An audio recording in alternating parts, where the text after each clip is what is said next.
आता पाहणार आहोत महत्त्वाच्या बातम्या। नाशिकच्या ईदगाह मैदानावर फडकला पॅलेस्टाईनचा झेंडा। नाशिक पोलिसांचा बंदोबस्त असतानाही नमाज झाल्यानंतर पॅलेस्टाईनचा झेंडा फडकल्याचा प्रकार। इलेक्ट्रिक वाहनांच्या टोल माफीची लवकरच अंमलबजावणी करणार महाराष्ट्र राज्य रस्ते विकास महामंडळाकडून कार्यवाहीला वेग। मुंबई नागपूर समृद्धी महामार्गाचा चौथा टप्पा सुरू झाल्यानंतर काल दिवसभरात 3000 वाहनांनी केला प्रवास।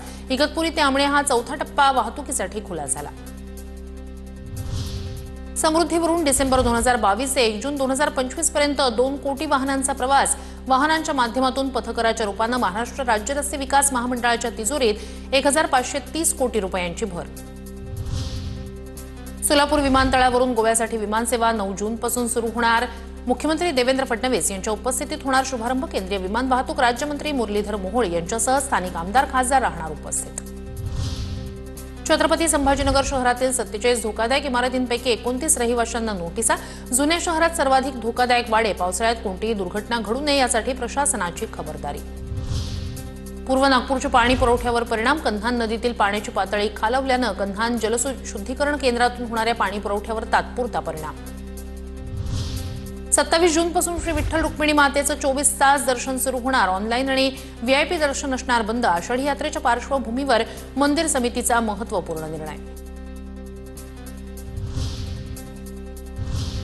आणि आता न्यूज टॉप 9 मध्ये पाहूया पावसासंदर्भातल्या घडामोडी। पिंपरी चिंचवड शहरात झालेल्या दमदार पावसामुळे आयटी पार्क परिसर जलमय। नालेसफाई योग्यरित्या न झाल्याचा नागरिकांना फटका। शांतीनगर, इंद्रायणी नगर आणि टेल्को रोड ही पाण्याखाली। इंजवडीत पावसामुळे परिसरात पाणी साचलं। पाण्याचा निचरा होण्यासाठी व्यवस्था आहे की नाही, नालेसफाईसारखी कामं वेळेत होणं गरजेचं। एमआयडीसीनं याबाबत तातडीनं लक्ष घालावं। सुप्रिया सुळेंचं ट्विट। रायगडच्या उरण शहरात मुसळधार पावसाची हजेरी। उरणमधील मुख्य रस्त्याला नदीचं स्वरूप। उरणमध्ये रस्त्यावर सखल भागात पाणी साचलं। कल्याण डोंबिवलीत जोरदार पावसाची हजेरी। काही काळ झालेल्या पावसानं सखल भागात पाणी साचलं। जोरदार पावसामुळे नागरिकांची तारांबळ उडाली।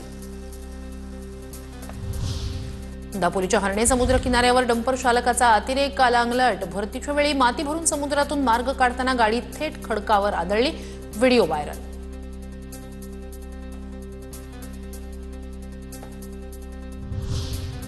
पिंपरी चिंचवडमधील आयटी पार्क परिसरात अनेक ठिकाणी पाणी साचलं। हिंजवडी परिसरातील रस्त्यांना नदीचं स्वरूप।